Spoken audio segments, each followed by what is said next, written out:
پیر کامل۔ وہ ہوٹل آکر اپنا سامان پیک کر رہا تھا جب فرقان نے دروازے پر دستک دی۔ سالار نے دروازہ کھول دیا۔ فرقان کو دیکھ کر وہ حیران ہوا۔ اسے اندازہ نہیں تھا کہ وہ اتنی جلدی اس کے پیچھے آ جائے گا۔ عجیب انسان ہو تم سالار، فرقان اسے دیکھتے ہی ناراضی سے بولنے لگا۔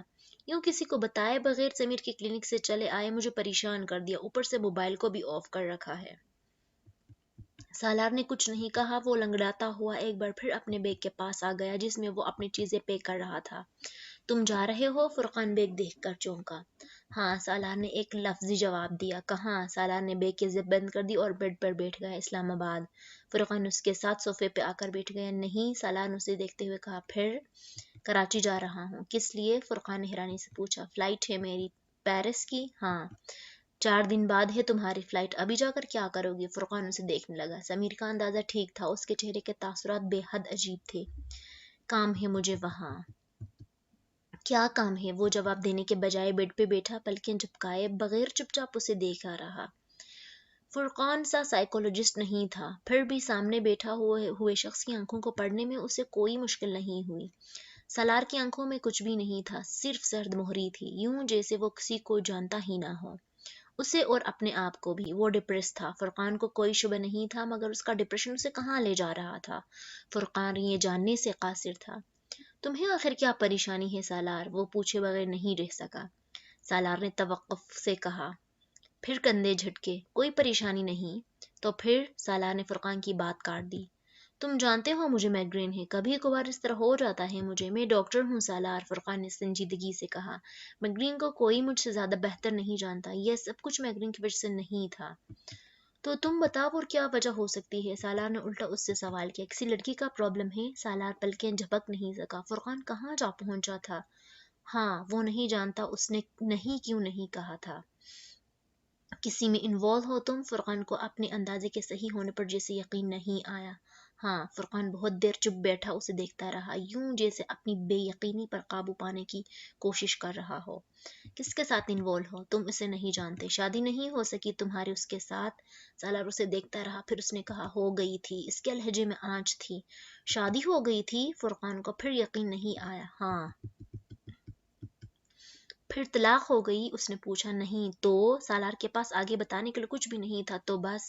بس کیا؟ سالار اس کے چہرے سے نظریں ہٹا کر اپنے بائیں ہاتھ کی انگلی دائیں ہاتھ میں موجود دل کی لکیر پہ پھیرتا رہا۔ کیا نام ہے اس کا؟ فرقان نے مدھم آواز میں اس سے پوچھا۔ وہ ایک بار پھر اسی طرح لکیر کو چھوتے ہوئے بہت دیر تک خاموش رہا، بہت دیر۔ پھر اس نے کہا۔ امامہ ہاشم۔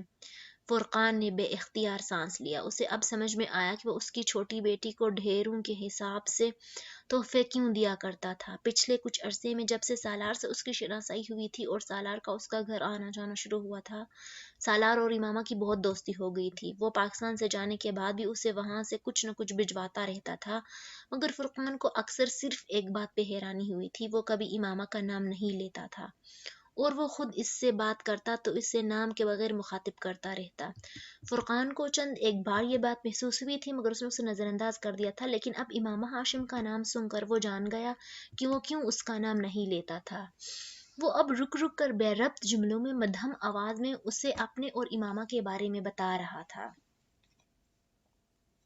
فرقان دم سادھے سن رہا تھا۔ جب وہ سب کچھ بتانے کے بعد خاموش ہوا تو دیر تک فرقان بھی کچھ بول نہیں سکا۔ اس کی سمجھ میں ہی نہیں آ رہا تھا کہ وہ کیا کہے، تسلی دے یا پھر کچھ اور کہے، کوئی نصیحت۔ تم اسے بھول جاؤ، اس نے بالآخر کہا۔ سوچ لو کہ وہ جہاں بھی ہے خوش ہے اور محفوظ ہے۔ ضروری نہیں اس کے ساتھ کوئی سانحہ ہی ہوا ہو سکتا ہے وہ بالکل محفوظ ہو۔ فرقان کہہ رہا تھا۔ تم نے اس کی مدد کی جس حد تک تم کر سکتے تھے، پچھتاؤں سے اپنے آپ کو نکال لو، اللہ مدد کرتا ہے، تمہارے بعد ہو سکتا ہے تم سے بہتر کوئی اور مل گیا ہو۔ تم کیوں اس طرح کے وہم لیے بیٹھے ہو؟ میں نہیں سمجھتا کہ جلال سے اس کی شادی نہ ہونے کی وجہ تم تھے۔ جو کچھ تم نے مجھے جلال کے بارے میں بتایا ہے، میرا اندازہ یہی ہے کہ وہ کسی صورت میں امامہ سے شادی نہ کرتا، چاہے تم بیچ میں آتے نہ آتے، کوشش کرتے نہ کرتے۔ جہاں تک امامہ کو طلاق نہ دینے کا سوال ہے، اسے چاہیے تھا وہ تم سے دوبارہ رابطہ کرتی، وہ ایسا کرتی تو یقیناً تم اسے طلاق دے دیتے۔ اگر اس معاملے میں تم سے کوئی غلطی ہوئی بھی ہے تو اللہ تمہیں معاف کر دے گا کیونکہ تم پچھتا رہے ہو، تم اللہ سے معافی بھی مانگتے آ رہے ہو، یہ کافی ہے، مگر اس طرح ڈپریشن کا شکار ہونے سے کیا ہوگا؟ سالار کی خاموشی سے اسے امید بندی کہ شاید اس کی کوشش رنگ لا رہی تھی، مگر ایک لمبی تقریر کے بعد جب وہ خاموش ہوا تو سالار اٹھ کر اپنا بریف کیس کھولنے لگا۔ کیا کر رہے ہو؟ فرقان نے پوچھا۔ میرے فلائٹ کا ٹائم ہو رہا ہے۔ وہ اب اپنے بریف کیس میں سے کچھ پیپر نکال رہا تھا۔ فرقان کی سمجھ نہیں آیا وہ اس سے کیا کہے۔ وہ پچھلے کئی سالوں میں کئی بار پاکستان آتا جاتا رہا تھا اور کبھی واپس جاتے ہوئے اس قسم کی کیفیات کا شکار نہیں ہونا پڑا تھا جس قسم کی کیفیات کا شکار وہ اس بار ہوا تھا۔ جہاز کے ٹیک آف کے وقت ایک عجیب سا خالی پن تھا جو اس نے اپنے اندر اترتے ہوئے محسوس کیا تھا۔ اس نے جہاز کی کھڑکی سے باہر جھانکا، بہت دور تک پھیلے ہوئے اس خطے میں کہیں امام ہاشم نام کی ایک لڑکی بھی تھی۔ وہ وہاں رہتا تو کبھی کہیں کسی وقت کسی روپ میں وہ اسے نظر آ جاتی، اسے مل جاتی، یا کوئی ایسا شخص اسے مل جاتا جو اس سے واقف ہوتا، لیکن وہ اب جہاں جا رہا تھا اس زمین پر امام ہاشم کہیں نہیں تھی۔ کوئی اتفاق بھی ان دونوں کو سامنے نہیں لا سکتا تھا۔ وہ ایک بار پھر ایک لمبے عرصے کے لیے امکان کو چھوڑ جا رہا تھا۔ وہ زندگی میں کتنی بار امکان کو چھوڑ کر جاتا رہے گا؟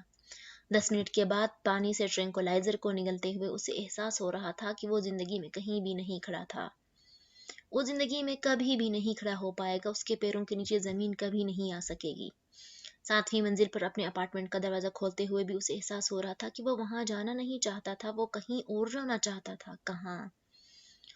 اس نے اپارٹمنٹ کے دروازے کو لاک کیا، لاؤنج میں پڑے ٹی وی کو آن کیا۔ CNN پر نیوز بلیٹن آ رہا تھا۔ اس نے اپنے جوتے اور جیکٹ اتار کر دور پھینک دیا، پھر ریموٹ لے کر صوفے پر لیٹ گیا۔ خالی و ذہنی کے عالم میں وہ چینل بدلتا رہا۔ ایک چینل سے گونجتی آواز نے اسے روک لیا۔ ایک غیر معروف سا گلوکار کوئی غزل گا رہا تھا۔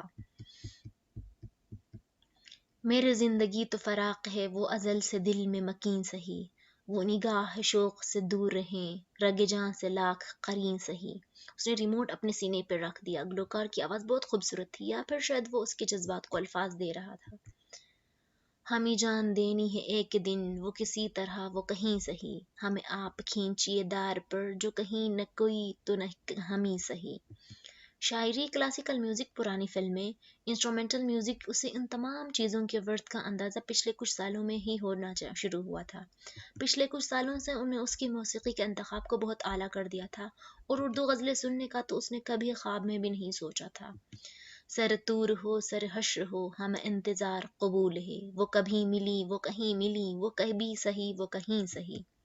اسے ایک بار پھر امامہ یاد آئی۔ اسے ہمیشہ وہی یاد آتی تھی۔ پہلے وہ صرف تنہائی میں یاد آتی تھی، پھر وہ ہجوم میں بھی نظر آنے لگی، اور وہ محبت کو پچھتاوا سمجھتا رہا۔ نہ ہو ان پہ جو میرا سب نہیں، کہ یہ عاشقی ہے ہوس نہیں، میں انہی کا تھا میں انہی کا ہوں، وہ میرے نہیں تو نہیں سہی۔ سالار ایک دم صوفے پہ اٹھ کر کھڑکیوں کی طرف چلا گیا۔ 7ویں منزل پہ کھڑے وہ رات کو روشنیوں کی اوٹ میں دیکھ سکتا تھا۔ عجیب وحشت تھی باہر، عجیب عالم تھا جو اندر تھا۔ ہو جو فیصلہ وہ سنائیے، اس حشر پر نہ اٹھائیے، جو کریں گے آپ ستم وہاں، وہ ابھی سہی وہ یہیں سہی۔ وہاں کھڑے کھڑکیوں کی شیشوں کے پار اندھیرے میں ٹمٹماتی روشنیوں کو دیکھتے ہوئے اس نے اپنے اندر اترنے کی کوشش کی۔ میں اور کبھی کسی لڑکی سے محبت کروں، سوال ہی پیدا نہیں ہوتا۔ بہت سال پہلے اکثر کہا جانے والا جملہ اسے یاد آیا۔ باہر تاریکی کچھ اور بڑھی، اندر آوازوں کی بازگشت۔ اس نے شکست خوردہ انداز میں سر جھکایا، پھر چند لمحوں کے بعد دوبارہ سر اٹھا کر کھڑکی سے باہر دیکھا۔ انسان کا اختیار کہاں سے شروع کہاں پر ختم ہوتا ہے؟ ڈپریشن کا ایک اور دور۔ وہ باہر نظر آنے والی ٹمٹماتی روشنیاں بھی اب بجھنے لگی تھیں۔ اسے دیکھنے کی جو لو لگی تو نصیر دیکھ ہی لیں گے ہم، وہ ہزار آنکھ سے دور ہو وہ ہزار پردہ نشیں سہی۔ سالار سکندر نے مڑ کر اس کی سکرین کو دیکھا۔ گلوکار لہک لہک کر بار بار آخری شعر دہرا رہا تھا۔ کسی معمول کی طرح چلتا ہوا وہ صوفے پر آ کر بیٹھ گیا۔ سینٹرل ٹیبل پر رکھے ہوئے بریف کیس کو کھول کر اس نے اندر سے لیپ ٹاپ نکال لیا۔ اس دیکھنے کی جو لو لگی تو نصیر دیکھ ہی لیں گے ہم، وہ ہزار آنکھ سے دور ہو وہ ہزار پردہ نشیں سہی۔ گلوکار مقطع دہرا رہا تھا۔ سالار کی انگلیاں لیپ ٹاپ پر برق رفتاری سے حرکت کرتے ہوئے استفا لکھنے میں مصروف تھی۔ کمرے میں موسیقی کی آواز اب ڈوبتی جا رہی تھی۔ استفا کی ہر لائن اس کے وجود پر چھائے جمود کو ختم کر رہی تھی۔ وہ جیسے کسی جادو کے حصار سے باہر آ رہا تھا۔ کوئی توڑ ہو رہا تھا۔